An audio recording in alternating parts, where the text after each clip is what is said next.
Esto es que, en la medida de lo posible también, yo tenía más o menos preparados unos temas, pero tampoco tengo ninguna obligación de darlos completos. La idea sería que, en la medida en que tengáis también alguna duda o queréis preguntar algo, pues podéis interrumpir libremente e intentaremos cumplir con los temas, pero que tampoco pase nada si no los agotamos, porque este tema es enorme, ¿vale? Entonces estaremos este jueves, el jueves que viene, y después de fallas, el último jueves antes de entrar ya en Semana Santa y demás. ¿Sí? Vale, pues os voy a contar un poquito de qué va más o menos este microcursillo y más o menos en qué temas vamos a dar cada día, ¿ok? Para que veamos más o menos un poco distintos aspectos que vamos a ver de esta Semana Santa. Bien, la idea de esto es intentar observarlo desde una perspectiva académica, es decir, no vamos a hablar de alguien que me parece o yo creo tal, sino de datos lo más objetivos posibles de gente que se ha dedicado a estudiar esto, pero como es una reliquia que tiene muchas aproximaciones desde muchos aspectos, pues vamos a hablar de ellas tanto desde un punto de vista de la historia, de lo que se supone que ha debido pasar con esta reliquia hasta que ha llegado a nuestros días y qué nos dice la arqueología al respecto. Analizaremos también desde un punto de vista de la legislación romana y judía qué es lo que se tenía que haber hecho con Jesucristo, suponiendo que quien esté en la Semana Santa es Jesucristo, ¿vale? Y qué es lo que debería haberse hecho y por qué se hizo, y cómo los evangelios lo que dicen coincide con lo que se decía en aquella época en la legislación. Veremos también desde el punto de vista de la medicina forense, pues con igual que pasa con CSI, las series de televisión y demás, pues un poco viendo los rastros que se ha dejado dentro de ese lienzo, qué se puede deducir de lo que le pasó a la persona que aparece en ese lienzo. También vamos a ver desde un punto de vista de la microscopía electrónica y desde la botánica qué es lo que pueden aportarnos o qué han encontrado dentro de esta reliquia. También haremos una aproximación desde el punto de vista de la fotografía y del arte, que son dos aspectos muy importantes a tener en cuenta porque es la parte humana que podría haber influido en la elaboración de este documento, de esta reliquia o hipotética falsificación, y cómo realmente, visto lo que ha ocurrido a lo largo de la historia del arte, no podía esto ocurrir. Entonces vamos a ver esto un poquito en relación a lo que aparece realmente dentro de la síndrome. También hay una aproximación bastante interesante de la física y la física nuclear, que está relacionado con el tema del carbono 14, este famoso, que justificaba y certificaba que esto era una copia o una falsificación medieval, y cómo realmente esto es un argumento que se vuelve en contra del propio argumento. Vamos a ver también, finalmente, puesto que estamos ante una reliquia religiosa, que además tiene mucha implicación porque habla del último día de Jesucristo, o al menos esa es la versión que tenemos los cristianos, pues obviamente haremos también una pequeña aproximación desde el punto de vista de la teología, que también sabéis que es una ciencia que habla de Dios. O sea que, como veis, todas estas charlas siempre van desde el punto de vista del conocimiento humano y aproximándose a través de esta reliquia a lo que podría haber sucedido alrededor de esta reliquia en el momento en el que se creó. Bien, toda esta información hemos intentado contrastarla rigurosamente, que hayan artículos científicos que la rebatan, que la certifiquen y que de alguna manera todo lo que aparece aquí pues no sea simplemente elucubraciones, sino que realmente sea algo que sea contrastable, que vayan las fuentes originales que estudiaron esta reliquia. Entonces, aunque van a aparecer algunos detalles técnicos, vamos a intentar que sean los imprescindibles. Y vamos a intentar explicarlos para que aquellos que no tengan esos conocimientos pues puedan entender exactamente de qué estamos hablando. ¿Vale? Entonces no hay ningún problema porque se va a hacer una labor muy pedagógica y muy divulgativa. Quiero decir que el hecho de que no sepa física nuclear no me impide entender algunas cosas de física nuclear. Igual yo puedo entender como si fuera Gioconda, aunque no sea experto en nada, si me lo explican. ¿Sí? Bien, al final de cada tema pues aparecerá una serie de referencias, webs y demás, que os invito a que le echéis un vistazo y que analicéis con detalle, ¿vale? Para que contrastéis un poco lo que aquí os decimos con lo que realmente dice la gente que ha estudiado esta disciplina. Bien, entonces, la aproximación se ha realizado en este cursillo de una forma más o menos aséptica, intentando que mis prejuicios no entren dentro de lo que es la explicación. Vamos a intentar siempre buscar una verdad contrastable lo más objetiva posible y vamos a centrarnos en las principales aportaciones y siempre de una manera pedagógica, ¿vale? Esa es un poco la orientación de lo que vamos a ver en este curso. Entonces, ¿en qué orden vamos a ver los contenidos? Pues básicamente lo que vamos a ver es, primero, una presentación, una primera aproximación a lo que es esta reliquia, que desde un punto de vista, digamos, humano, a ojo. A continuación entraremos dentro de lo que es la historia y la arqueología, y luego ya entraremos dentro de la parte de ciencia en las distintas disciplinas que han estado analizando esta reliquia. Es decir, en este caso estaríamos con la medicina forense, la microscopía electrónica, lo que es la botánica, fotografía, arte y lo que es la parte de física y física nuclear, ¿sí? Bien, hoy ¿hasta dónde llegaremos? Pues intentaremos acabar con todo esto y a lo mejor igual si nos da un poquito de tiempo entraremos en la parte de ciencia, ¿vale? A los que habéis venido al final, vuelvo a repetir, la idea es que en realidad si tenéis alguna duda, un momento, algo que yo no lo explique, que no lo entendáis o que no lo haya explicado bien, pues paramos, repetimos lo que haga falta, ¿sí? Y el próximo día, el próximo jueves, sería cuestión de meternos ya con toda la parte de ciencia que pudiéramos y lo que no nos dé tiempo, junto con la legislación, la parte de teología y tal, pues acabarlo el jueves después de fallas, ¿vale? Serían más o menos un poco los 3 bloques que vamos a intentar, ¿sí? En total serían aproximadamente entre 3 y 4 horas, más o menos, de presentación. Bien, entonces, mis conclusiones personales, que yo ya las pongo de manifiesto para que sepáis de qué palo voy, pero en cualquier caso voy a intentar que esto no influya dentro de lo que os voy a presentar, ¿vale? Mi opinión personal es que es un lienzo mortuorio, eso está certificado, concuerda totalmente con las narraciones evangélicas, tanto en el aspecto de torturas como en el tipo de muerte que se produjo y en esa hipotética resurrección que aparece allí plasmada. Luego veremos en su momento algunas cuestiones que apuntan a esto claramente. Posee este lienzo unas marcas que fueron realizadas con una tecnología que actualmente solo podemos obtener empleando física nuclear de altas energías, y que, aunque sepamos más o menos por dónde pueden ir los tiros de esa radiación que se produjo, no tenemos ni idea de cómo se puede eso plasmar, cómo podemos nosotros generar una imagen igual utilizando esa tecnología, ¿vale? Por lo tanto, certifico que no pudo haberse realizado íntegramente con una mano humana, es decir, esto no es fruto de un artista o de una acción humana deliberada para hacer este lienzo, y que además yo estoy absolutamente convencido de que encierra un mensaje para nuestra época. Es decir, solo cuando la humanidad tuvo a su alcance la tecnología necesaria para entender esta reliquia, es cuando se pudo analizar y cuando se empezaron a sacar las conclusiones que se han sacado.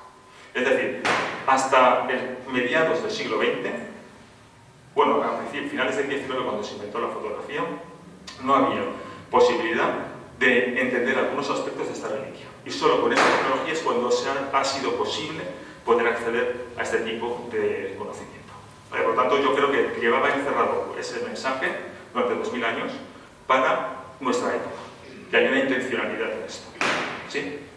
Bien, personalmente considero que la autenticidad es incontestable y que, además, la potencia de esto no es que haya una señal que diga a Madrid 350 kilómetros y con eso ya debemos deducir que Madrid está en el centro de España, sino que desde muchos sitios diferentes hay muchas señales distintas, de distintos tipos, que todas apuntan a que Madrid está en el centro de España.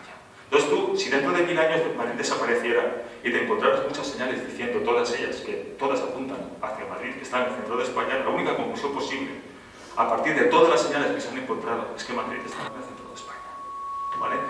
Aquí lo que vamos a ver desde distintos aspectos es que todas las señales apuntan al mismo sitio y no hay contradicción entre ellas. Esa es un poco la grandeza de esta reliquia. ¿Sí? Vale, esta es mi opinión. Dicho esto, voy a intentar que esto no influya en lo que voy a contar a continuación para que vosotros deduzcáis por vosotros mismos vuestras propias conclusiones. ¿Ok? Vale. Ahí en todo esto lo dejaremos también en internet, de hecho algunas ya están hechas y lo que grabemos en la charla también lo dejaremos y bueno, pues os animo a que entréis en todas estas páginas web a poder localizarlos. Aquí es donde está el canal de YouTube, donde están estas charlas ya puestas y un canal de la Universidad Politécnica de Valencia, bueno, un repositorio institucional donde están todas estas diapositivas también colocadas. por si queréis descargarlas. Vale, pues nada. Pasamos entonces ya a la introducción, ¿vale? Esto es simplemente la introducción del mini cursillo y ahora vamos a la introducción ya de la Sábana Santa. ¿Sí? Pues adelante. Un momento.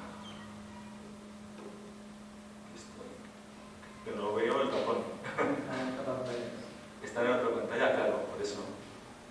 Lo que no sé si la pantalla está a un lado. ¿Dónde me la habrá puesto? Aquí, ya la tengo, vale.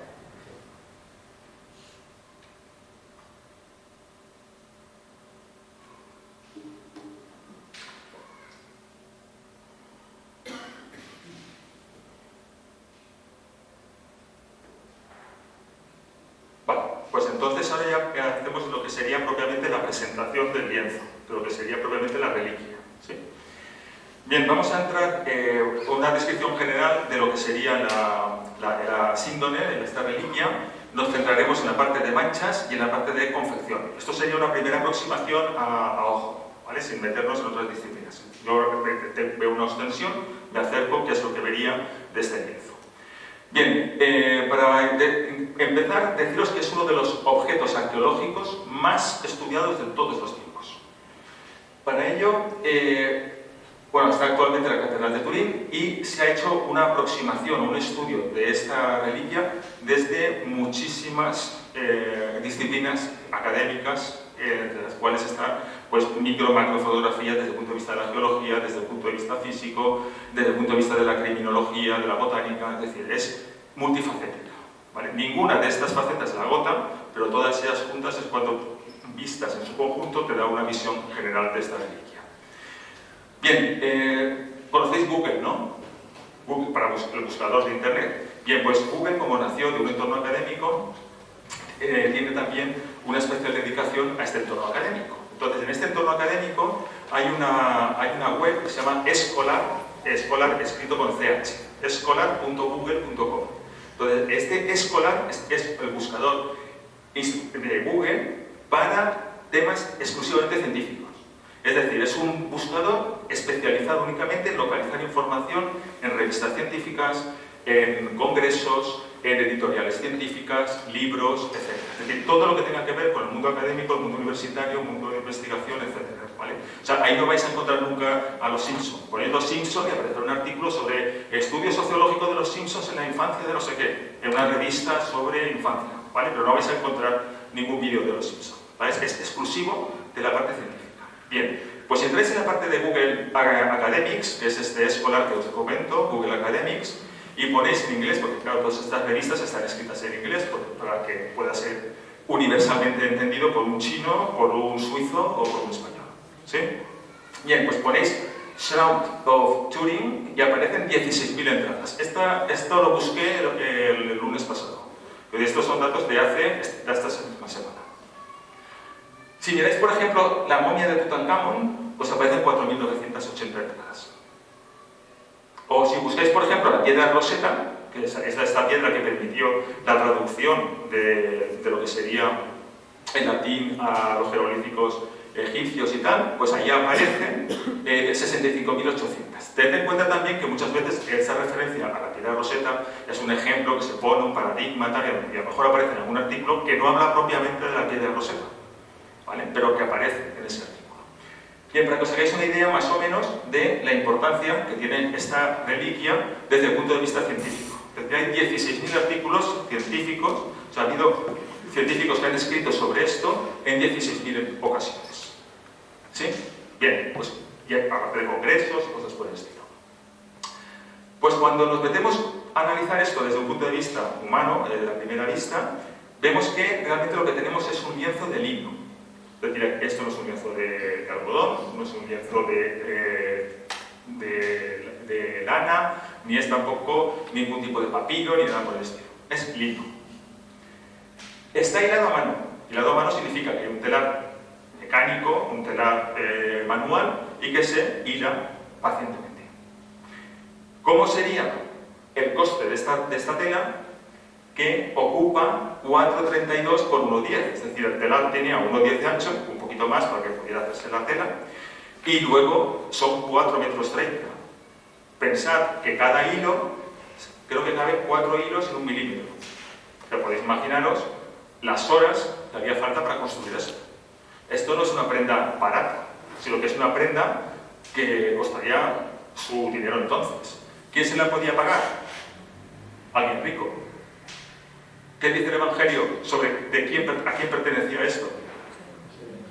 José de Matea, que era un pringao de la época. Era un tío con pasta, ¿vale? Y no solo se pagó su propio sepulcro, que no se lo había gastado, que era para él. ¿No? ¿No era esto? O sea, ¿quién se podía pagar su propio sepulcro? ¿Vale? Excavado en la tierra. O sea, tenía que tener dinero. ¿Vale? 4,32 metros. Muchas semanas de trabajo. Las manchas que aparecen representan la imagen de un cuerpo humano, en el que aparece todo lo que es el torso y el dorso. Es decir, toda la parte de atrás y toda la parte de delante. Y además, es un cuerpo humano entero, completo. O sea, desde los pies hasta la cabeza. ¿Qué tipos de manchas vamos a encontrar aquí? Pues vamos a encontrar 4 tipos. O sea, la primera mancha, mancha área, que sea significativa. Realmente no es una mancha. Lo que hay es una especie de reparaciones que han habido en esa tela. Una tela muy antigua y que a lo largo de la historia pues, ha habido gente que se ha dedicado a repararla piadosamente, pero bueno, no tenían los criterios actuales de reserva, porque los criterios eran distintos. ¿Vale? Hay una parte de sangre. Es decir, hay manchas que se han analizado y son de sangre humana. No es de sangre de cerdo ni de sangre de muerto. Es humana. Y está puesto ahí. Hay una parte también de agua, luego lo veremos, es hacer una especie como de cercos, que cuando se depositó el agua, pues las propias sales minerales y las propias sustancias que había en la síndone, pues como que las desplazó y hay un cerco. ¿Vale? Y aparte, y es, digamos, la parte más importante de la sábana santa, es el chamuscado superficial. Está quemada. Pero una quemadura muy especial. Una quemadura que no somos capaces de reproducir nosotros. Y esa sí que es importante. Vamos a ver cada una de estas manchas por separado, a ojo, qué es lo que aparece. Bien, estas manchas o reparaciones son de tipo triangular. Es decir, son estas que veis aquí, son pequeñitas, las veis ahí, y además están como regularmente repartidas. Parece que las hayan hecho adrede. Esto se debe a que son una especie de parches de tela que se cosieron para tapar unos agujeros que se produjeron como consecuencia de un incendio, luego lo veremos en la parte histórica, en la iglesia de Chambéry en 1542. Entonces esa quemadura produjo un corte, un trozo que se había perdido, y debido a cómo estaba especialmente doblada esa reliquia, pues generó este patrón, como cuando cogemos los papeles, los doblamos y cortamos trocitos y luego los estiramos, ¿no? Queda ese poquito de... Pues una cosa parecida a eso. Bien, fijaros que estaba doblada en 48 dobleces y eso fue lo que hizo que se reprodujeran simétricamente estos dobleces. También vemos que hay una especie de líneas, no sé si las veis aquí al medio, ¿vale? Esas líneas de ahí, eso fue en el lateral, como estaba pegado a una urna de plata, pues obviamente se recalentó, no llegó a quemarse, pero sí que se carbonizó un poquito. ¿Vale? Entonces eso genera esas líneas que tenéis aquí también. ¿Vale? Además, fijaros que esas líneas corren paralelamente al eje de las quemaduras que luego se repararon posteriormente. ¿Vale? Más cuestiones. Manchas de sangre. Las manchas de sangre corresponden a heridas del cuerpo que estaba cubierto por la sábana. Entonces, como era un cuerpo ensangrentado, era un cuerpo torturado, era un cuerpo que había perdido sangre a través de la piel y a través de otras heridas, pues obviamente eso, cuando lo dejaron encima de la tela, ese muerto continuó exudando sangre que tenía. Y en el transporte también pues, se romperían algunas de las heridas y como todavía el cuerpo, entre comillas, estaba fresco, pues, algo de sangre salió. Hay 3 grupos, más o menos, un poco según, vamos a clasificarlos según el tamaño. Entonces, uno de ellos son las más pequeñas, que son aproximadamente unas 1000 manchas de sangre. O sea, imaginaos cómo debió de ser la tortura del ser humano que aparece ahí, que aparecen 1000 manchas de sangre, aproximadamente. ¿Sí? medianas se encuentran en los brazos y en los pies, casualmente. No aparecen estas manchas pequeñas en otros sitios, solo aparecen en brazos, o sea, en manos y en pies. Son un poquito más grandes que el resto, considerablemente más grandes, pero no tan grandes como la más grande de todas, que corresponden a una herida producida, qué casualidad, en el costado derecho. Costado derecho, no izquierdo. Bien, si esto sería más o menos lo que se ve cuando tú lo ves a ojo. O sea, yo estaba en una ostensión y estábamos como a unos 10 metros más o menos. Y a esa distancia, con una luz muy tenue para no dañar la superficie, se ve más o menos esto, ¿vale? Más o menos con este tamaño. Tienes que tener el ojo muy entrenado y tienes que saber muy bien de qué estamos hablando para poder descubrir ahí qué es lo que hay. ¿Qué es lo que hay? Cuerpo humano, delante o detrás. La cara de delante. La cabeza está a la izquierda, ¿vale? Tenemos la cabeza aquí, no sé si, a ver si, aquí, ¿vale? Esto se supone que debería ser el pelo. Aquí están los ojos, cejas, ahí hay un bigote y una barba. O sea, no es una mujer, es un hombre. Manos. Fijaros, las manchas medianas, ¿dónde están? En la muñeca, ¿no? ¿No dice que en la escritura que taladraron las manos? Fijaros ahí arriba. ¿Dónde está el clavo? En las manos, ¿verdad? Quedaros con el detalle. Porque para los romanos la mano acababa aquí. No acababa ahí. Y ahora veremos por qué acababa ahí y por qué dice que le traspasaron las manos. Luego lo veremos cuando toquemos el tema. Luego veremos todo lo que es la parte desde los latigazos hasta cuando se deposita en el sepulcro, e iremos viendo cada parte por qué fue así. ¿Vale? No quiero adelantar, simplemente que os quedéis con el detalle de dónde está aquí la mancha y fijaros aquí el Cristo donde las tiene, los clavos. ¿Vale? Bien. Estas son las manchas pequeñas, es decir, estas manchitas que aparecen aquí, las veis ahí, son esos trocitos pequeños. Esas serían las medianas, ¿vale? Ahí arriba aparecen otros poquitos, claro, tened en cuenta que este lienzo se extiende, se deposita el muerto encima, el muerto está goteando sangre a lo mejor, posiblemente, y cae. O el lienzo con el que lo traían, que no es este, posiblemente lo trajeron en un lienzo, pero no fue este. Este fue el lienzo mortuorio en el que envolvieron a ese muerto. Entonces, al ponerlo encima, pues gotea algo de sangre y queda por ahí. Por eso estas manchas están fuera propiamente de lo que es el cuerpo. ¿Sí? Ahí tenéis más manchas. Esas sí que están dentro del cuerpo. ¿Vale? Eso sería en la frente. Y ahí tenéis también otras manchitas fuera. ¿Vale? He ido marcándolas para que se vean bien. ¿Esto qué es? La otra parte, la parte de atrás, ¿no? ¿Y dónde está la cabeza? A la derecha, ¿eh? Esta es la parte de atrás. Esto sería, no se ve muy bien. Fijaros que esto es lo que uno ve. Entonces, claro, cuando uno ve esto, es que tiene que... ¿La tentación cuál es? Acercarme a verlo mejor. Pues si te acercas a verlo mejor, no lo ves. Es tan difuminado que no lo ves. O sea, para poder ver esto tienes que estar a 5 metros. Como te acerques a 3, a 2, pierdes la perspectiva. Esa es un poco, entre comillas, vamos a llamar la magia que tiene esta reliquia. Bien, llama mucho la atención la presencia de sangre ahí y esta. Es decir, todo lo que es la parte de la cintura tiene como una especie de línea de sangre. ¿Vale?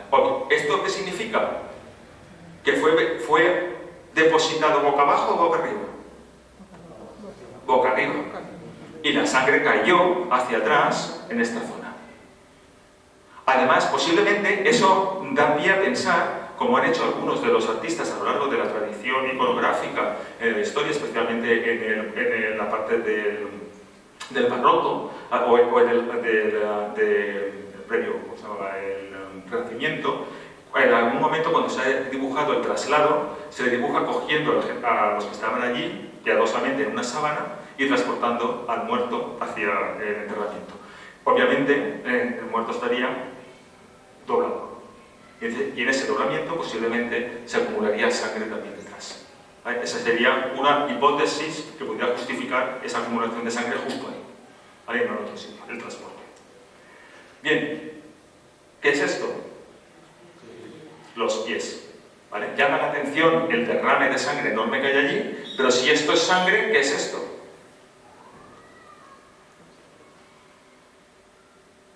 La planta del pie ensangrentada. Posiblemente caminaría descalzo hasta la cruz. Posiblemente, porque está ensangrentada. ¿Vale? Si hubiese sido con sandalias, no estaría ensangrentada. Porque tened en cuenta que el derramamiento de sangre, sobre todo de la laceración que veremos después, posiblemente ya estaría seco, con lo cual no había caída de surco de sangre que empapara en una sandalia el pie. Y de haber sido así, habrían habido surcos de sangre por aquí, que no están. Por lo tanto, posiblemente tuviera derrame de sangre importante ahí, debido a escoriosis, a escoriarse la parte de abajo. ¿Vale? Bien, esta es la parte de delante. Aquí tenemos manchas de agua. Bueno, cuando tiráis, por ejemplo, en una prenda que no se puede lavar, os caen gotas de, os cae un líquido y tal, se hace un cerco, ¿no? Bien, pues ese cerco es este que tenéis aquí. Vale, lo he ampliado un poquito para que veáis lo que sería el borde del agua, las sales minerales que se desplazaron y un poco pues, lo que había en esa misma tela, pues cuando se desplaza el agua, pues genera este tipo de cercos, ¿vale? Y eso está documentado, igual que aquí, por el tipo de pliegue que tenía también al tirar agua para apagar los incendios, pues quedó de esta manera. De sangre, hemos visto las de agua, las reparaciones y queda la cuarta, ¿vale? Que serían las manchas de quemado, propiamente. Entonces, las manchas de quemado es un chamuscado superficial que genera una coloración tenue sobre el lino. Y invoco aquí coloración porque efectivamente cambia el color, pero en absoluto penséis que es pigmentación. Es algo parecido a una especie de pirograbación, pero no en el sentido de coger un soldador de estos eléctricos y grabar, o coger un sopete, o hacer una quemadura con un... No estamos hablando de esto, es otro tipo de coloración, que luego ya dedicaremos un punto a esto específico. Es difícilmente perceptible al ojo humano. Ya lo habéis visto antes, que tienes que saber de qué estás hablando para poder localizar más o menos dónde está la imagen. Genera matices que son imposibles de notar a corta distancia. Es decir, cuando tú haces un degradado, cuando tú intentas hacer, por ejemplo, una pintura desde un azul de arriba hasta un naranja de la puesta del sol, tienes que ir pasando por distintos colores. O, por ejemplo, si cogéis alguna imagen que tenga tipo JPEG muy comprimida, veréis que os genera como franjas, a veces, en ese degradado, cuando los degradados son muy suaves y muy sutiles. Bien, pues aquí hay degradados tan sutiles que es prácticamente imposible poder hacerlo con pigmentación. Es decir, es una graduación, un paso intermedio muy sutil. La percepción es más o menos correcta cuando se aleja el observador del lienzo. Es decir, tienes que coger cierta perspectiva para poder ver el dibujo. El dibujo corresponde a una figura de hombre y en las zonas de sangre no existen trazos de coloración. ¿Esto qué significa? Pues significa que posiblemente la técnica con la que se hizo esta coloración se realizó también, o influyó también en la sangre, pero como la sangre no era lino, y lo que se quemó o se pirograbó posiblemente se perdió, o con el paso del tiempo se perdió. ¿Vale? Y entonces, en las zonas donde hay depositada sangre, no hay posibilidad con la tecnología actual de poder localizar la trazabilidad de esta pintura o de esta coloración, de esta imagen que aparece aquí. Se quedan manchas negras. Entonces, solo aparece esta coloración cuando analizamos el lino, sin que haya nada depositado encima. ¿Sí? Bien, ¿cómo está hecho este lino? Pues este lino está tejido en un telar de pedales, es decir, de estos manuales, estamos hablando del siglo I, que es propio de la zona de Jerusalén y de la zona de Judea y Palestina y todo aquello. Está hecho, si lo veis aquí, esto os suena a algún tipo de tejido actual que es así también, así en zigzag. No hay, ¿cómo se llama este tipo franela? ¿No? ¿Se llama así? No, franela no es así tipo zigzag. Pues esto es algo parecido, ¿vale? Solo que esto no es algodón, esto es solo lino, a esto se le llama trama de pez, y esta tela fue primero confeccionada y una vez confeccionada fue blanqueada posteriormente. ¿Eso qué significa? Que los hilos que están íntimamente tocando entre sí, donde no llega el blanqueador, se quedan en el color original. Y por lo tanto se sabe que esto fue blanqueado posteriormente. ¿Por qué? Porque la coloración del hilo no se hace antes de la confección, sino después. Esto obligatoriamente sitúa el sustrato en el que está hecho esta imagen anterior al siglo VII seguro. Es decir, que si alguien piensa que esto fue una falsificación de la Edad Media, el falsificador tenía que haber localizado una tela virgen, sin mancha, anterior al siglo VII, deliberadamente, de forma consciente, para poder dibujar encima. No conozco yo ningún caso en la historia que alguien se haya preocupado tanto por un sustrato para poder pintar encima, y más si estoy haciendo una falsificación. No me pasa esto. ¿Vale? Seguimos. Tiene algunas fibras de algodón, pero no tiene fibras de tipo animal, lanas. ¿Y eso qué significa? Significa que fue construida esta tela en un telar que se dedicaba exclusivamente a hacer telas de origen vegetal, porque los telares que se dedicaban a hacer telas de origen animal se hacían en otros sitios. Y eso es algo que corresponde a, primero, el algodón que aparece allí es una especie propia de Oriente Medio y que no aparece en ninguna otra zona, por lo tanto, esta tela fue confeccionada allí. No es una tela que se confeccionara en Asia ni en África, sino en Oriente Medio, porque la variante del algodón que aparece allí es de Oriente Medio. No tiene ninguna fibra de lana, fue hecha en un lugar específico para tejidos vegetales, y en Judea los tejidos vegetales y los animales se trabajaban en telares diferentes. Con lo cual tenemos otra prueba más de que este lienzo es de aquella época. El lienzo, no la imagen ni nada, el sustrato, donde se supone que está esta pintura. Bien, con esto sería la primera aproximación. Y ahora lo que vamos a hacer es meternos en la parte histórica, es decir, lo que hay en Turín realmente correspondería a lo que se supone que fue el sudario de Cristo. O sea, podemos hacer una trazabilidad desde entonces hasta ahora que más o menos pudiera justificar que es una reliquia auténtica. ¿Vale? Entonces eso es lo que vamos a hacer a continuación. Esa historia que se pierde en la noche de los tiempos y desde algún momento pues está ya justificada y puede venir. ¿Sí? Pues vamos allá.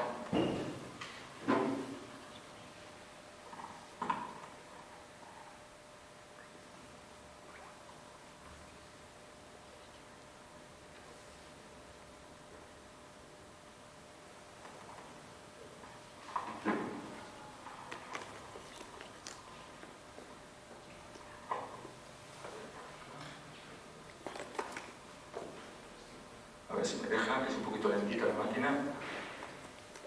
Vale, ya me deja. Bien, entonces, ¿qué es lo que vamos a ver dentro de esta historia? Pues vamos a ver desde un principio qué indicios hay que indiquen que más o menos esto debió de existir ya por la época, a partir de indicios indirectos, hasta donde se pueda, donde se conozca.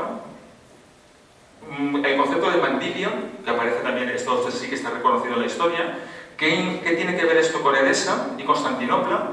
Cómo a través de la Edad Media parece que entra ya empieza a haber una cierta trazabilidad más o menos fidedigna de este sudario, y bueno, pues actualmente dónde se encuentra y cómo ha llegado a estar donde está. Este sería un poco lo que vamos a ver. Bien, fijaros que utilizando ordenadores y programas de estos astronómicos que hay, donde se sabe perfectamente de la Luna, dónde está en cada momento, teniendo en cuenta los cambios que han habido de calendarios y tal, a lo largo de la historia, que han habido retrasos y tal, más o menos se puede garantizar que la crucifixión de Jesús de Nazaret ocurrió el viernes 7 de abril del año 30. Y eso significa que posiblemente naciera unos 3 años antes de nuestra era, aproximadamente, y que muriera con esos 33 años. ¿Vale? Bien, ese año, el año 30, ¿por qué es especial? Porque ese año la Pascua cayó en sábado. Que sabéis que el sábado es como el domingo para nosotros, para los judíos, y por lo tanto, tal como dicen las Escrituras, había que darse prisa, encerrar, primero porque era la Pascua y segundo porque era el sábado, era el día festivo. Y sabéis que los judíos empiezan a contar el día ¿cuándo? a partir del atardecer, cuando se va el sol, empieza ya el nuevo día. Por lo tanto, era urgente cerrar el tema de Jesús, de la cruz, bajarlo, enterrarlo y largarse, porque si no ya no podías celebrar la Pascua. Bien, ese año cayó el sábado, cumple con las citas que aparecen aquí y concuerda más o menos con estas fechas, ¿no? Bien, entonces, en principio, según dicen los evangelios, que es una fuente histórica que tenemos que consultar obligatoriamente porque no tenemos otra fuente más fidedigna, tenemos que hacer una asunción de verosimilitud, de veracidad, perdón. Entonces, Pedro en principio, según dicen los evangelios, fue el primero que entró en la tumba junto con Juan y, bueno, pues en el siglo IV, Santa Cristina de Georgia da a entender, o parece que insinúa, que por lo visto, esto claro, hay que cogerlo con pinzas, quiero decir, no es un relato histórico, sino que es una primera evidencia que indica que posiblemente pasó por la mujer de Poncio Pilato la sábana santa y que acudió también a la tumba y que por lo visto se lo entregó a San Lucas. ¿San Lucas qué era? ¿Qué trabajo tenía? ¿A qué se dedicaba? Era médico, por lo tanto posiblemente estaría muy acostumbrado también a trabajar con la muerte y tal y tendría menos aprensión a este tipo de reliquias, aunque era judío, ¿vale?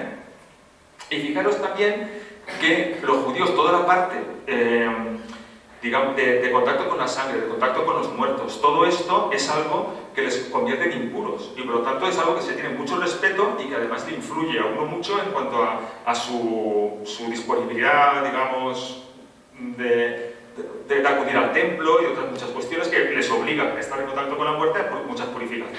Por lo tanto, cuando entran ahí dentro en la tumba, difícilmente a un judío se le va a ocurrir, no digo coger la sábana santa, sino ni siquiera tocarla. Por lo tanto, podría tener cierta verosimilitud, insisto, no hay ninguna garantía de que esto fuera así, de que precisamente alguien que no fuera judío se encargara de haber cogido esa reliquia.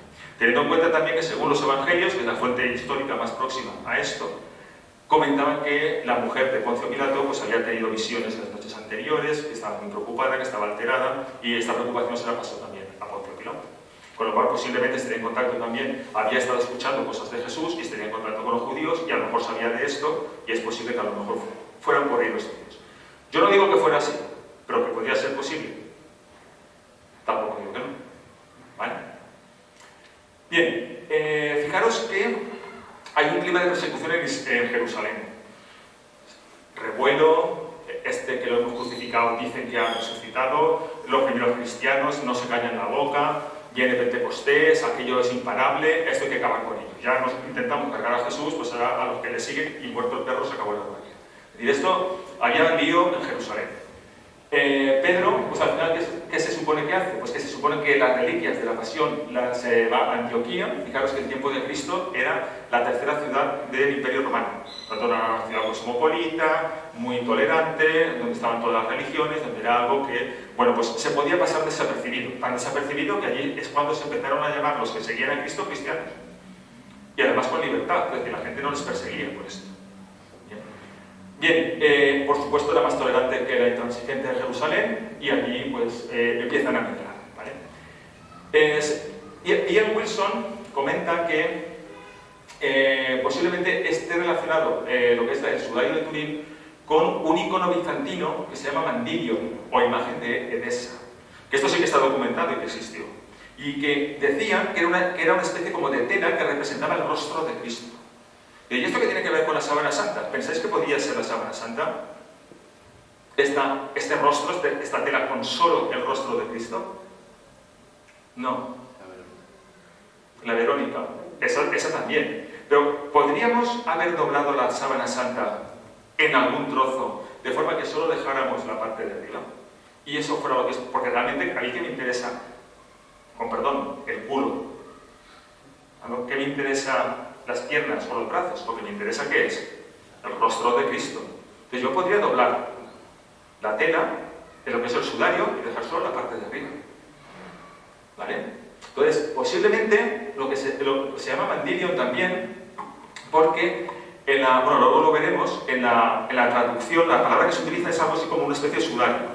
¿Vale? Entonces, posiblemente fuera ese sudario doblado. ¿Qué es lo que la gente de allí, un poco la leyenda contaba de este sudario, de este mandilio? Pues cuenta la leyenda o esta historia que por lo visto había un rey que se llama Abgaro o Abgar V que reinó en una ciudad armenia en el siglo I y que, consumido de un mal incurable, posiblemente fuera algo así como una lepra, dicen las crónicas, escribe a Jesús. Y entonces manda una carta personal en el que, bueno, esto está puesto en la historia eclesiástica por el obispo Eusebio de Cesarea, pues en el año 325 escribe esto, ¿no? Y dice que Abgar, con esta carta que él quiere que le manda, también le manda a un pintor porque él desea una imagen de ese Cristo. Y entonces, ¿qué es lo que ocurre? Lo que ocurre es que el pintor, al ver el rostro de Cristo, bueno, según un poco la piedad de la época, pues se queda tan embelesado, se queda tan anodado que no puede pintarlo, se queda incapacitado para pintar. Entonces Jesucristo, ¿qué es lo que hace? Pide agua, se lava, se seca la cara con un paño, ahí vemos un poco la referencia a la Verónica, es un poco mezcla de historias, y quedan impresas esas facciones en la tela. Y esa tela es la que se llevan ahí abajo. Eso es un poco lo que cuenta un poco en esta historia. Entonces esa pieza de tela, cuadrada o rectangular, en la que se habría impreso ese rostro, ese se convierte en el primer icono de Cristo en la historia. Y a partir de allí, todos los artistas que lo vieron, todos los artistas que veían ese rostro, o que lo intuían, lo analizaban y tal, pues lo van plasmando en toda la iconografía bizantina que aparece posteriormente. Y fijaros que siempre pelo largo, barba, bigote. ¿Vale? No, hay unos elementos que son comunes. Nunca se presenta afeitado, nunca se presenta con pelo corto, siempre estos elementos. Siempre. Bien, entonces, este mandilio o imagen de dehesa también se conoce como el tetradiplón, es decir, que significa doblado 4 veces. Si tenéis en cuenta la imagen de la sábana santa, si yo la doblo por la mitad, tendría solo un cuerpo, si la vuelvo a doblar por la mitad, tendría medio cuerpo. Podría ser. ¿Vale? El tetradiplo. Y la etimología siriaca que se propone para el mandilio, allí se le llama sudario. En lengua siriaca se llama sudario. O sea que, como veis, hay muchos indicios que de alguna manera apoyan el que posiblemente la sábana santa fuera el sudario de Edesa. Por supuesto, podemos pensar lo contrario y que eso es mentira y que es una pura casualidad. Podría ser también. ¿Sí? Bien, ahí tenéis el Pantocrator del siglo XII y la imagen del sudario. Como veis, el parecido es enorme. O sea que hay siempre en esa iconografía elementos que se repiten y se repiten y se repiten, de forma machacona. Ahí tenéis, por ejemplo, una moneda de Edesa del siglo VII. Los parecidos son muy altos. Bien, entonces, en versiones posteriores, en el siglo VI, se refiere a esta tela como hay un documento que se llama Doctrina Dadae, que, bueno, pues por lo visto parece que Cristo, que se había pintado este enviado tal, crea por el milagroso contacto con el rostro de Jesús. También aparece, por ejemplo, en las actas de Tadeo, que no son evangelios, pero bueno, son documentos que están de la época. Y esa imagen, pues posiblemente fuera ese mandilio que aparece por aquí. Aquí tenéis un grabado del siglo X, en el que también aparece, y aparece la tela. O sea, ¿por qué tiene que ser tela? ¿Y por qué no aparece en un cuadro? ¿Por qué no aparece en un fresco? ¿Por qué aparece en una tela? Es decir, son preguntas que dan pie a pensar que posiblemente estamos haciendo referencia todo el rato al mismo documento. Bien, sobre el año 540 hay un rey persa que se llama Cosroes que entra en guerra con el Imperio Romano en Oriente, conquista Antioquía y la incendia. Entonces, ¿qué pasa? Que los cristianos que están allí salen corriendo hacia Edesa, que todavía era un refugio, en el que era un condado en el que podían estar con cierta tranquilidad. Bien, en Edesa, pues aparecen, después de esta conquista, 4 años después ya empiezan a aparecer noticias de que hay cristianos por la zona. Va pasando el tiempo, en el año 944 hay un general que se llama Juan Burquas, que pertenece al mando del ejército bizantino y que asalta Edesa y se lleva a Constantinopla una imagen que, según dicen las crónicas, no está hecha por la mano del hombre, pero que contiene el rostro de Jesús. O sea que ya en aquellas crónicas ya ven que esa imagen no es una pintura, no es algo habitual, rompe la estética del arte de aquel momento. Y por lo tanto, dice, esto no lo puede haber pintado un artista, porque si lo pintaba un artista, habéis visto antes en la colección de iconos bizantinos, esto no se parece en nada a eso, es otra cosa. Bien, dice que contiene el rostro de Jesús, estamos en el tetradiplon, es decir, posiblemente esa tela doblada, y aparece, ¿y por qué se lo lleva? Pues porque quiere garantizar en la capital, Constantinopla, una nueva y poderosa fuerza de protección divina. Es decir, es un poco la superstición o la religiosidad natural de, bueno, si tengo esta reliquia, la reliquia me protege. ¿Vale? Es un poco esa religiosidad natural pues, que se impregna en todas las religiones, incluyendo también el catolicismo. Ahí tenéis también los habitantes de Edesa entregan el mandilion a Paracoimonemos Teófanes, según un manuscrito que hay en Madrid, donde aparece también la tela, no sé si la veis aquí, en blanco, ¿la veis? Con unos flequitos ahí arriba, y va entregando la tela para llevársela a Constantinopla.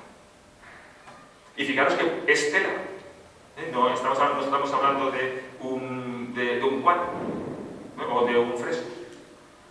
Bien, va pasando el tiempo y en la Cuarta Cruzada hay un señor en 1204, se llama Roberto de Clary, es un caballero, un literato francés y tal, que se realiza, allí entraron y hicieron un saqueo de Constantinopla, que arramblaron con todo lo que había.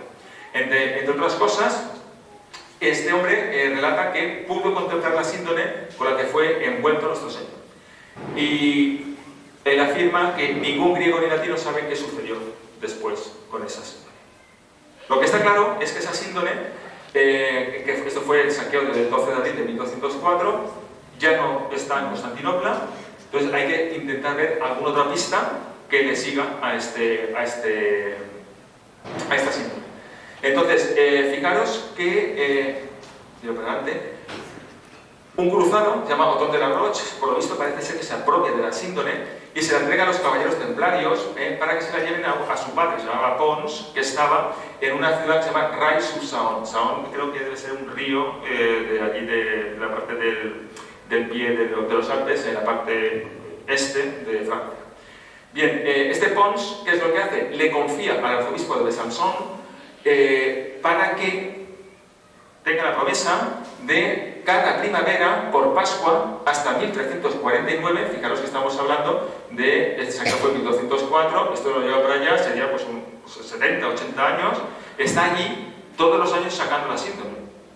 Comparad, por ejemplo, esta síndone, esta tela que es manoseada por manos humanas, que tienen carbono en las manos, que además es expuesta y para que se vea ponen cirios, que tienen humo rico en carbono, que además no está aislada esta reliquia donde se guarda mientras no se haga la ostentación. Comparad esto, por ejemplo, pues con una tela que estuviera en una tumba faraónica, completamente aislada del resto del mundo. Si tú haces la prueba del carbono 14 allí, tendrías esto es del año 3200 a.C. Y la datación es bastante correcta. Pero si tú tienes una reliquia que la sacas, la metes, la manoseas, le pones humo, le pones tal, estás añadiéndole carbono 14, pero a saco. Entonces, obviamente la datación de esto te va a salir incompleta. Y te va a salir mucho más joven que si tú hubieras cogido esta reliquia y lo hubieras tenido absolutamente almacenada y separada del resto de la humanidad. ¿Sí? Es decir, que hay técnicas que tienen unos requisitos que si no se cumplen, la técnica no te da el resultado correcto. A esto en informática lo llamamos que si metes basura, sacas basura. ¿Sí? Pues esto es lo mismo. Si no cumples los requisitos, los resultados te van a salir anormales. Bien, entonces en 1353 esta síndone que está en manos ya de una que se llama Juana de Berghi, que se desposa con Godofredo de Charny, durante la Guerra de los 100 años es capturado por los ingleses y esta fue una promesa de que en Direy haría una iglesia en cuanto fuera liberado para hacer también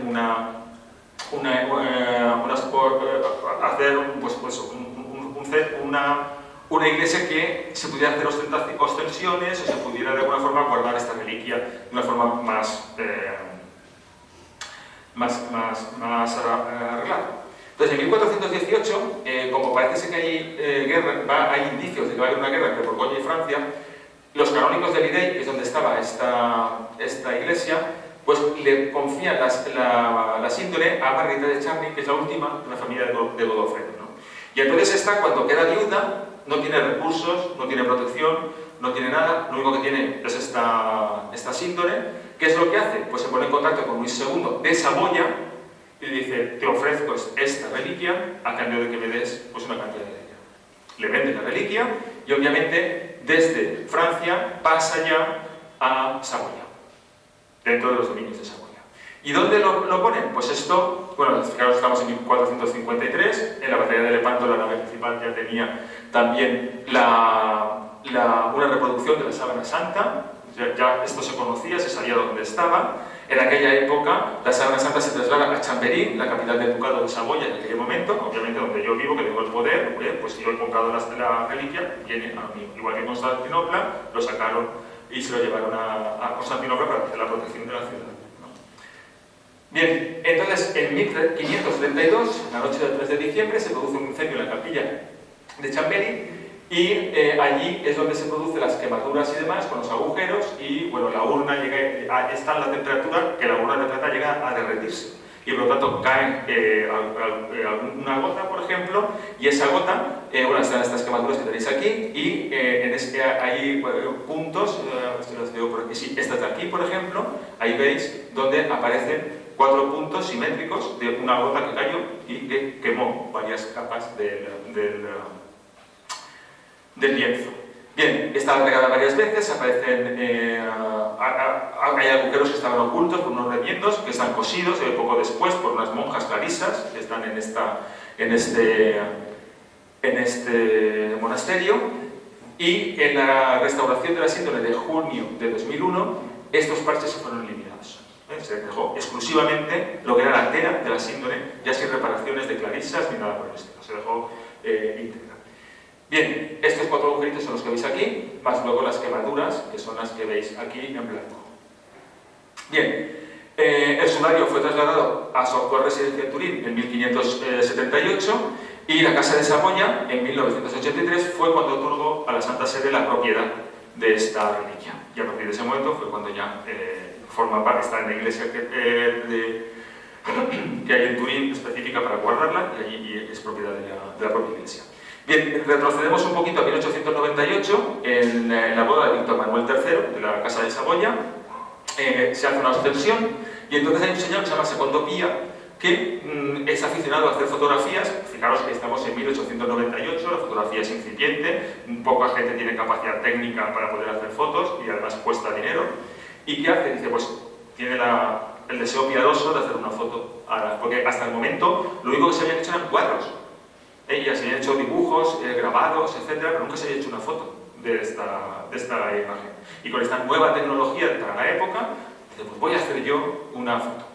Y entonces coge y a partir de esta imagen, que esto lo ha expuesto en blanco y negro, no el original, estamos hablando de una película en blanco y negro de la época, coge la foto, se coge la imagen, le hace la foto, y al hacer la foto ya sabéis que los negativos que aparecen en la imagen cuando se generan obtienen este resultado. Y entonces dices, ahí va, veo mejor el negativo que el original. Veo mejor el negativo que el original. El original casi no puedo detectar las partes o los detalles, y cuando veo el negativo me lo da todo. Puedo ver hasta detalles que no veía a simple vista. ¿Qué se deduce de esto? Que la imagen que hay grabada sobre el lino es un negativo.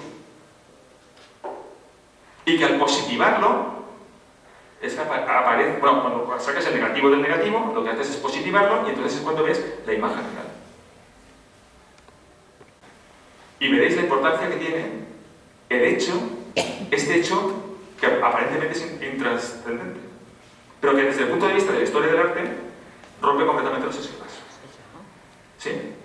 Bien, entonces, al revelar esa fotografía se da cuenta de esto y, bueno, pues lo que os acabo de comentar, en el 88 es cuando la Santa Sede da permiso para hacer estas dataciones de carbono 14 y, bueno, pues al final se coge un trozo que tampoco es muy representativo de la síndrome, fue dividido y enviado a varios laboratorios y todos ellos pues datan más o menos de la misma época la síndrome. Bien, aquí tenéis más o menos un resumen de lo que he dicho en este punto, donde aparece de Jerusalén, faltaría Antioquía, pasaríamos a Edesa, de allí a Constantinopla. Después de la Cuarta Cruzada no sabemos más o menos por dónde iría, pero por lo visto debió de seguir una ruta como esta. Llegó a Lirey, de allí a Chamberí, donde fue el incendio, y de allí a Torino, donde está ahora actualmente. ¿Vale? Esa sería más o menos un poco la trayectoria.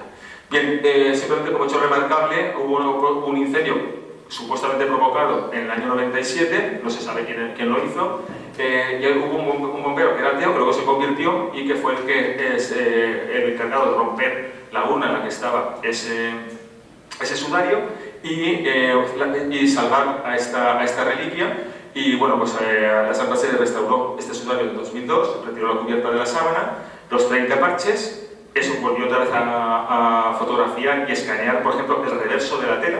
El reverso de la tela no tiene más importancia, no tiene prácticamente información sobre el que estaba, más allá de que haya traspasado algún charquito de sangre o alguna gota o algo así, ¿vale? Todo lo demás está en el anverso. Bien, todo esto lo tenéis aquí, toda la información está y os la tendréis también en la documentación que está disponible en internet. Son en este momento las 7. Voy a ir rápidamente a mostraros la parte, digamos, histórica de las evidencias que tenemos históricas de cómo funcionaba la parte de la tortura. Con esto acabaríamos el tema de hoy y el próximo día entraríamos en medicina. ¿Vale? Y ahí ya entraríamos en medicina forense y en otras ramas científicas que lo que es, cuando te aproximas a la síndrome te aportan el contenido de esa reliquia. Y la última dedicaríamos a lo que nos quedará por la parte científica, eso sería ya después de fallas, junto con algún análisis adicional. ¿Ok? Vale, pues sacamos rápidamente el tema. Un momento.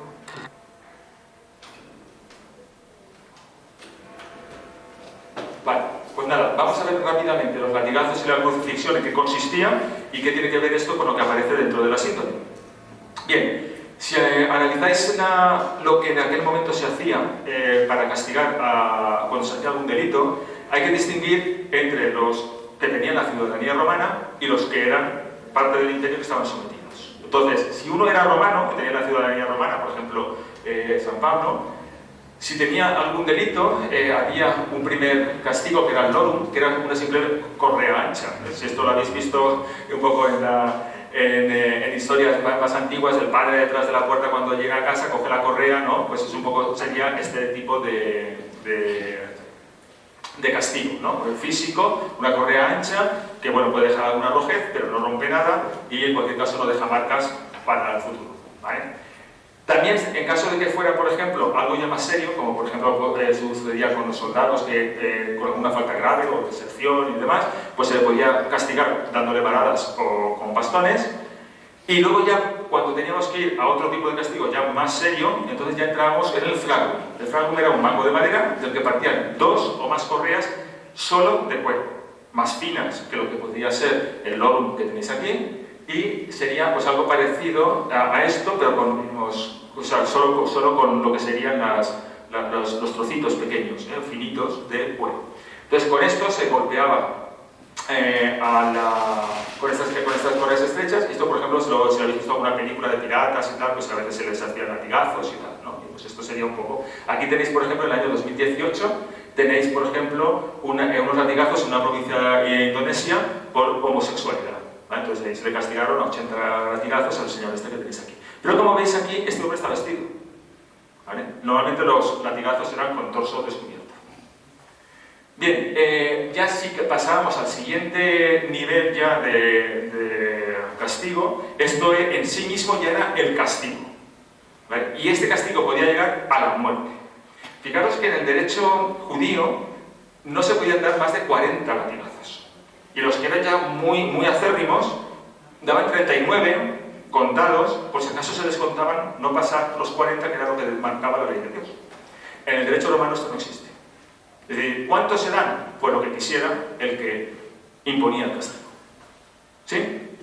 Bien, este el siguiente paso sería el flagellum taxidatum, donde lo que hay son unas bolitas de metal, esas bolitas se llaman taxili, y que están enganchadas al final del trozo de cuero. O sea, de lo que sería el mango, la tira de cuero, y al final tenemos el taxili.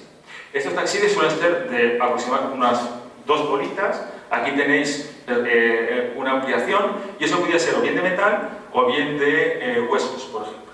¿Vale? Entonces, y fijaros que están al final y no al principio. ¿Por qué? ¿Por qué están al final del látigo? Para producir más daño, porque al final del látigo coges más momento, coges más velocidad y golpeas con más fuerza. Y lo que se trataba era de castigar al reo. Y un castigo dolorosísimo. Bien, en lugar de estos taxilis podían ser de plomo, y entonces esto pues, también producía, además, contaminación por plomo, que también era pues, más lacerante. Bien, estos 3 últimos eran utilizados solo por los romanos y no por otros pueblos. Es decir, que si encontramos huellas de este castigo en la Sábana Santa, es porque este castigo fue impuesto por romanos. Esto no lo hacían los asirios, no lo hacían los egipcios, no lo hacía ninguna tribu africana. Solo se ejecutaba en el Imperio Romano, y por los romanos, ¿a quién?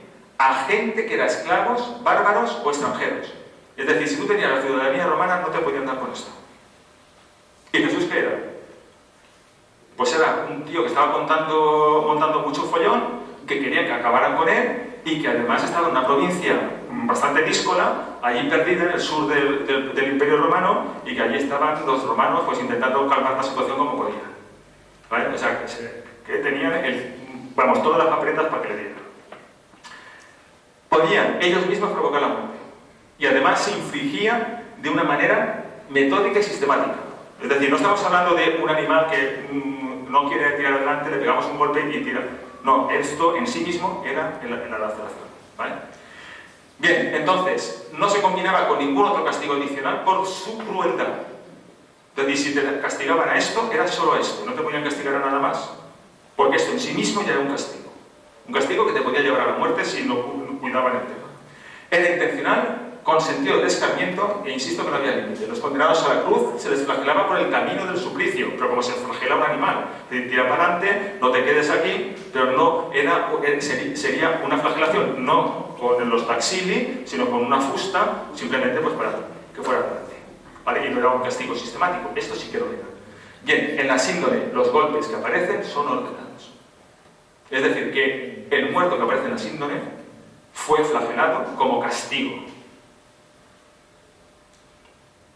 Bien, era lacerante, contundente, cada golpe desgarraba, provocaba salida de sangre de forma explosiva, y por lo tanto se produce salida de sangre, salida de plasma, rotura de piel, donde golpea. Y entonces, a partir de ahí, si tú analizas esta síndrome con luz ultravioleta, si tiene componentes sanguíneos, brilla con una luz especial que con la luz normal no aparece. La luz ultravioleta sabemos que existe desde el siglo XVIII-XIX, y generarla nosotros para poder analizar hasta hace poco. Díganme quién es el que tenía esta capacidad para pintar esto hace los años que ustedes quieran, para que con luz ultravioleta se pudiera ver en azul. Bien, ese color azulado es típico de la sangre y tiene enmarcadas un halo de suero alrededor. Vamos a pasar ahora a la crucifixión rápidamente. La crucifixión no era propia de romanos. Esto vino de Asia Menor. Y fue traída por los asirios y los persas, luego fue llevada a Europa con las conquistas de Alejandro Magno, y finalmente los romanos, que absorbían los dioses griegos, que absorbían las torturas de aquellos sitios donde iban y tal, pues lo que hicieron fue perfeccionarlo. La agonía que provoca el condenado, Cicerón, que era un historiador de la época romana, cuando habla de ella, porque esto se habla, es un tabú en el Imperio Romano, o sea, esto no se habla. Es algo realmente obsceno y algo realmente desagradable. O sea, hay muy poquitas referencias a lo que sería la crucifixión en la historia romana. Bien, de las poquitas cosas que tenemos, Cicerón calificaba como el castigo más cruel jamás imaginado. Bien, todas las civilizaciones era considerada como la pena capital más dura e ignominiosa, y estaba reservada exclusivamente a esclavos, ladrones, asesinos y responsables del silicio. O sea, no era solo cómo lo matabas, sino la razón por la que matabas y a qué se te señalaba. O sea, no solo te mataba físicamente, sino que moralmente te dejaba destrozado, porque es que todo el mundo sabía que eras la escoria, lo peor de la sociedad, por el tipo de muerte al que se te condenaba, porque ni siquiera te laceraban, era ya lo más despreciable. Bien, era propio de los soldados, que estaban precedidos por un centurión, y después de la ejecución se custodiaba el crucificado, vivo o muerto, da igual, para que nadie lo bajara de la cruz, porque se trataba de dejarlo allí, avergonzado, para que todo el mundo lo viera, porque se trataba no solo de escarmentar al reo, sino que sirviera de ejemplo a todos los demás que lo veían. Tenía una labor pedagógica. Y además de escarmiento post-mortem del muerto.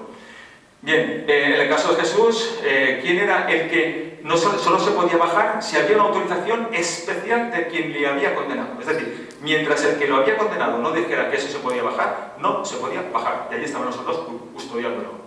¿Quién fue el que lo condenó? Poncio Pilato, que se lavó las manos después.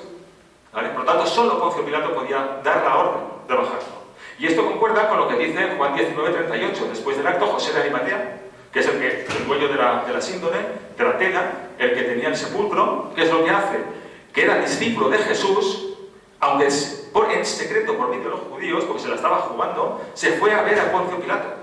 O sea, tenía mano, era rico, y Poncio Pilato, si hubiese sido un matado, no lo habría aceptado. Y fue y le dijo que quería retirar el cuerpo de Jesús porque se acercaba la Pascua. Y entonces fue cuando Pilato se lo concedió. Concuerda con el derecho romano. Los relatos evangélicos no están mintiendo. Concuerda con el derecho romano de la época. Bien, como vamos un poquito más de tiempo, ¿no? ¿O como... ¿Sí? ¿Sigo? Vale, pues sigamos un poquito. Cuando me digas, corto, ¿eh? Vale, entonces, muchas veces estos cuerpos quedaban insepultos durante tiempo y eran pasto de las aves de rapiña y de las fieras. Por lo tanto, si eran quitados, eran echados a una fosa común, donde allí pues, se acababan de podrir lo que quedara, porque las aves entraban, se comían los cuerpos vivos, imaginaros los esqueletos allí, bueno, en fin, un espectáculo dantesco, con tripas caídas, en fin, un desastre. ¿Vale? Porque se trataba de eso.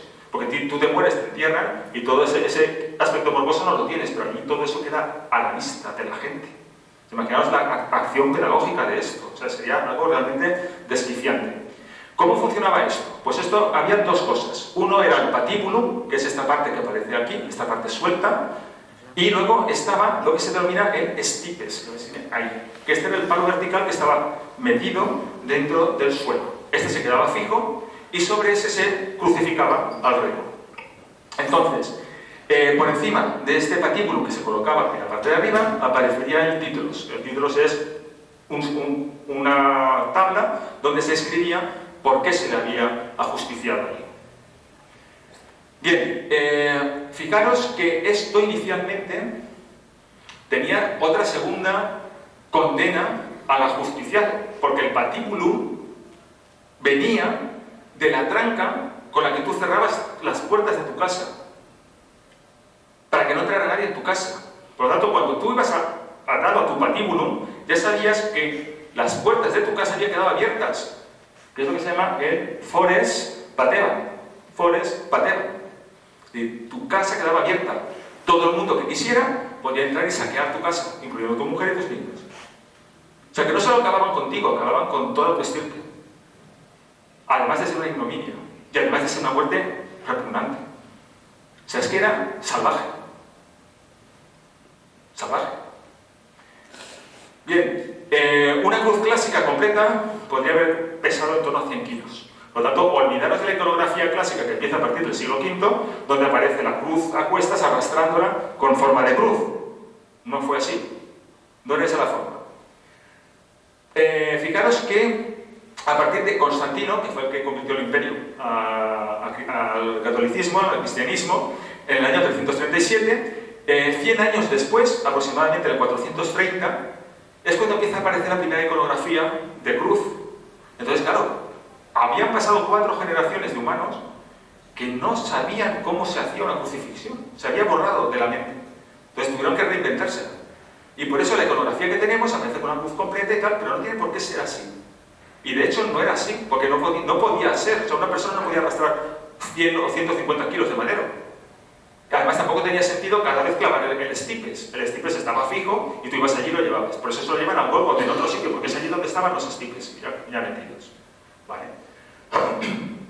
Bien, entonces, cualquier artista medieval había dibujado los dos daños en la síndone. Uno por llevar la cruz en un lado y cuando ya no puedo, pues me la paso al otro y la sigo arrastrando. Porque era lo que en la iconografía y en la mente de todas las personas estaba. Y que habéis visto las películas, ¿no? Que aparece la pasolín y tal, no sé qué, arrastrando la cruz.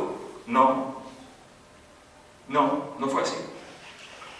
Bien, entonces, lo que he comentado en títulos, aparece por qué se le juzga, a veces no por piedad, sino por absoluta y maquiavélica crueldad, se le ponía lo que se llamaba la sedécula aquí.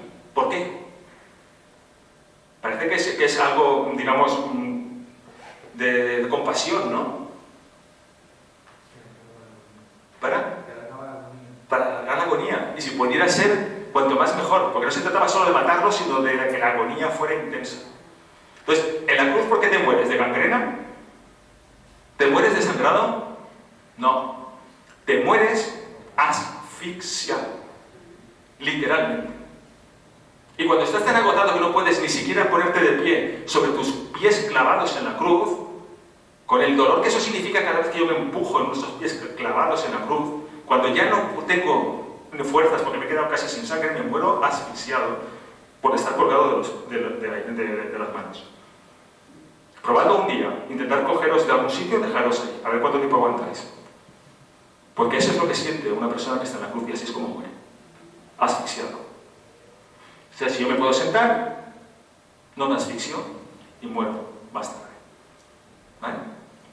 Bien, ¿qué es lo que había en la ley romana? La expoliato, es decir, el derecho que tenían los 4 soldados que iban con el centurión a coger todo lo que tú fuera del reo, que todavía tenía el reo, y repartírselo entre ellos, lo cual concuerda con lo que dice Mateo y en los Salmos. Y se repartieron mis vestiduras, lo único que me quedaba ya.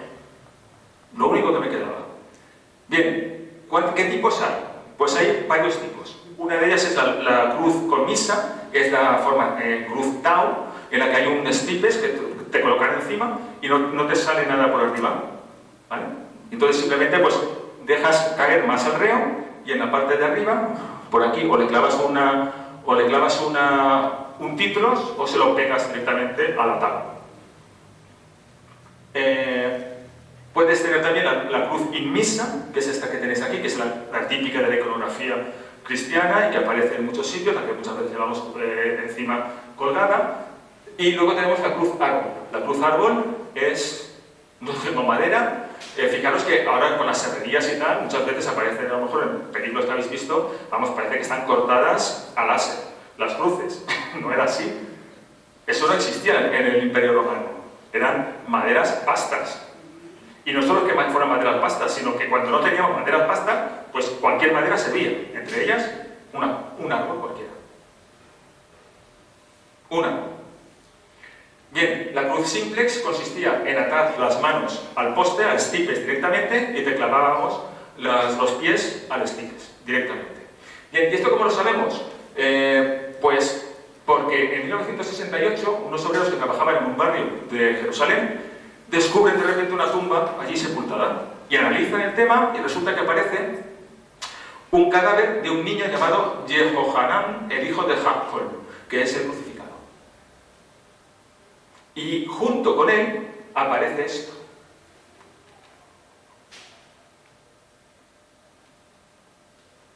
Este es el talón y se lo metieron de lado y le salió por la otra parte del talón y eso se clavó en el árbol o en el stipes que estaba ahí puesto.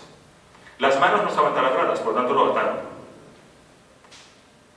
¿Y qué hicieron con él para que esto ya así como misericordia, romperle las piernas para que se muriera antes, como hicieron con los matadores?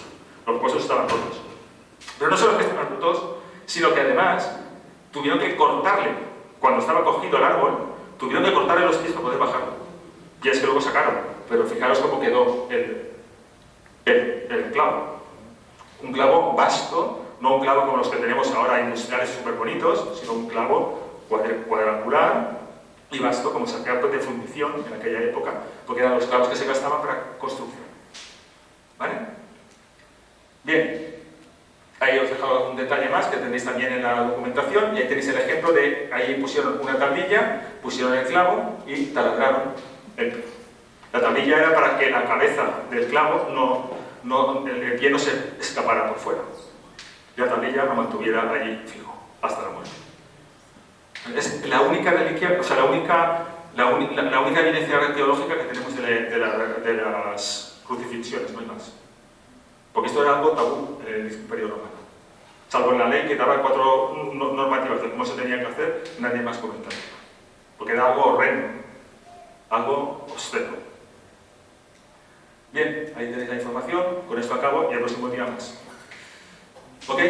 Sí, si hay alguien que no ha firmado, perdón, que no ha rellenado la lista,